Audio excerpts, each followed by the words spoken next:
Tuhan adalah gembalaku, takkan kekurangan aku. Saudara-saudari yang terkasih, selamat pagi. Salam jumpa lagi dalam Sabda Siap Saji, Minggu 21 Mei 2023. Marilah kita berdoa novena hari ketiga, mohon 7 karunia Roh Kudus. Dalam nama Bapa dan Putra dan Roh Kudus. Amin. Datanglah ya Roh Hikmat, turunlah atas diri kami, ajarlah kami menjadi orang bijak, terutama agar kami dapat menghargai, mencintai dan mengutamakan cita-cita surgawi, dan semoga kami Kau lepaskan dari belenggu dosa dunia ini. Datanglah ya Roh pengertian, turunlah atas diri kami, terangilah budi kami agar dapat memahami ajaran Yesus Sang Putra dan melaksanakannya dalam hidup sehari-hari. Datanglah ya Roh nasihat, dampingilah kami dalam perjalanan hidup yang penuh gejolak ini. Semoga kami selalu melakukan yang baik dan menjauhi yang jahat. Datanglah ya Roh keperkasaan, kuatkanlah hamba-Mu yang lemah ini, agar tabah menghadapi segala kesulitan dan derita.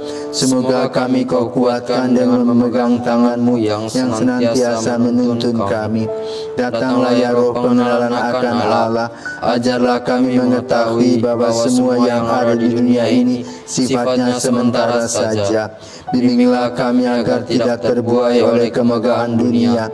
Bimbinglah kami agar dapat menggunakan hal-hal duniawi untuk kemuliaan-Mu. Datanglah ya Roh kesalehan, bimbinglah kami untuk terus berbakti kepadamu. Ajarlah kami menjadi orang yang tahu berterima kasih atas segala kebaikan-Mu dan berani menjadi teladan kesalehan bagi orang-orang di sekitar kami. Datanglah ya Roh takut akan Allah, ajarkanlah kami untuk takut dan tunduk kepadamu dimanapun kami berada. Tegakkanlah kami agar selalu berusaha melakukan hal-hal yang berkenan kepadamu. Amin.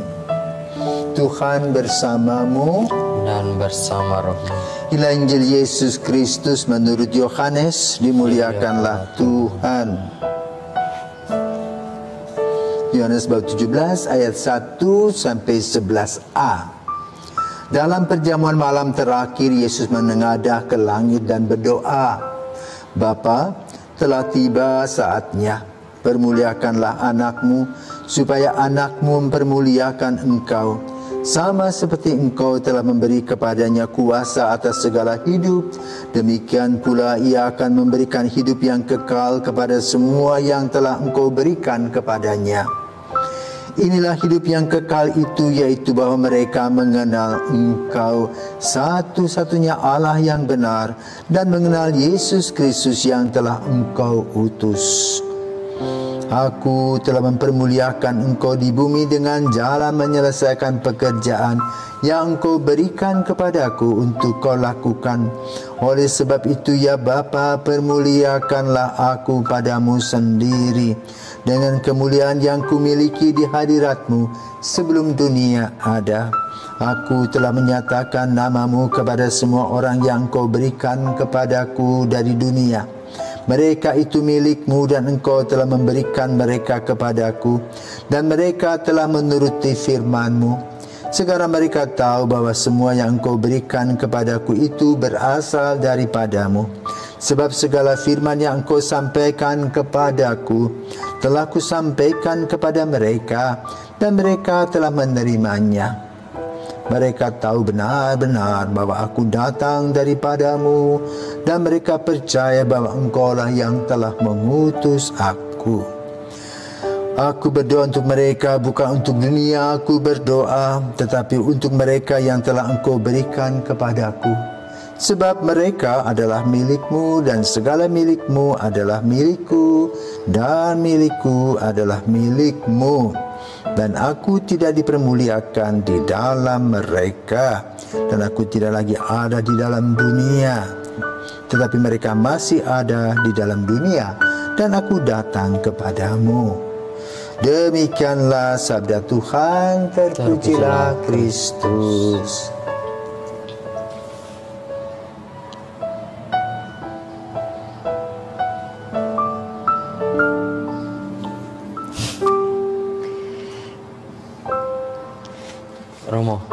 dalam Injil hari ini kan diceritakan kalau Yesus itu sudah banyak membantu orang-orang di bumi, sehingga ia harus kembali ke tempat asalnya. Yang saya mau tanya, Romo, itu bagaimana balasan manusia kepada Yesus yang sudah membantunya? Pagi Tian, apa kabar? Baik. Baik. Gini ya, konteks yang dibahas oleh Injil Yohanes pada hari ini adalah doa. Ya. Doa adalah relasi pribadi antara manusia dengan Tuhan. Di dalam doa itu ada beberapa unsur. Satu, bersyukur, memuji Tuhan. Lalu memohon kepada Tuhan. Maka doa yang diajarkan Yesus adalah doa Bapa kami, yang isinya apa? Bapa kami, yang isinya pertama-tama bersyukur kepada Allah, kemudian memuliakan Allah, setelah itu disampaikan permohonannya. Ya, oke. Jadi itulah doa. Maka Santo Benediktus mengatakan ora et labora, berdoalah dan bekerja. Nah, itu sekarang dalam konteks Injil, Yesus menerangkan tentang relasi pribadi antara Yesus dengan Bapa di surga. Relasi pribadi antara Yesus dengan kita. Maka dia katakan apa? Mereka adalah milikmu. Mereka juga milikku. Dan mereka juga merasa kita milik mereka. Ya, jadi satu kesatuan. Dan itu merupakan dasar dari kehidupan kita. Tanpa kehadiran Tuhan, tanpa penyelenggaraan Tuhan, kita tidak ada. Istilah Yesus menyadarkan kepada para murid, Aku sudah datang kepadamu, Aku sudah mengundang engkau, engkau mengikuti aku, tapi tidak semua kamu ikuti. Banyak yang bolong-bolong. Kan Yesus mengingatkan kembali 3 dimensi. Ya, Bapa, Putra, Roh Kudus. Satu kesatuan. Demikian pula relasi kita dengan Tuhan, satu adanya. Maka Yesus berharap agar kita tidak lepas dari Dia, tetapi satu dalam satu kesatuan kasih. Maka Yesus berdoa agar apa? Roh Kudus itu menerangi kita semua, sehingga kita mendapat terang dan cahayanya itu menyinari hati kita, dan hati kita pun juga tidak tidur tetapi bangun karena semangat Roh Kudus. Maka pada hari ke-3 novena, ya, yang kebetulan jatuh pada hari Minggu, kita diajak untuk merefleksikan lebih mendalam arti dan makna hidup kita. Janganlah hidup kita ini sia-sia, tetapi hidup kita perlu bermakna. Waktu kamu kecil, kamu makan apa? Makan bubur. Bubur. Sudah besar? Makan nasi. Makan nasi. Sampai sekarang makan nasi. Gak bosan? Gak ya? Nah itulah, Tuhan juga cintanya begitu. Tidak pernah bosan. Ya. Apa sih yang menyebabkan kita nafsu makan?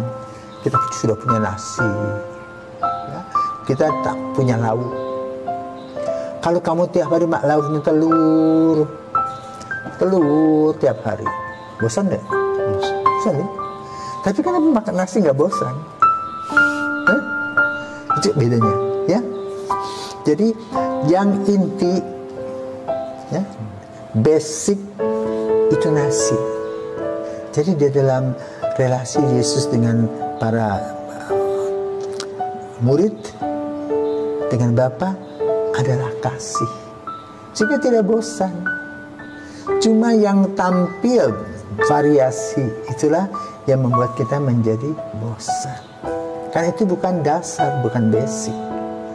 Maka kita dalam relasi dengan Tuhan harus punya basic. Itu kasih. Kasih Allah sepanjang hidup kita. Sepanjang masa kita diciptakan, diberikan kehidupan, nanti masih diurus sampai hidup kekal. Ya, maka kita harus bersyukur dan berterima kasih kepada Tuhan. Dan Yesus menerangkan kepada kita tentang Allah Tritunggal, supaya kita betul-betul mendapatkan semangat itu dalam hidup kita, agar kita menjadi orang yang bijaksana dan takut akan Allah. Itulah yang kira-kira yang perlu kita perhatikan pada hari Minggu ini, ya, di mana Yesus sudah memberikan yang terbaik, sama seperti orang tuamu sudah memberikan yang terbaik. Apakah orang tua mengeluh dengan mengatakan, Tian, mama udah capek cari uang untuk kamu? Pernah dia bilang gitu? Tidak ada. Dia hanya gembira, waduh, anakku itu dulu kecil, sekarang mulai besar, ya. SD, SMP, SMA, wow, nanti harap menjadi frater. Kan itu, itulah kebanggaan ibu, bapak.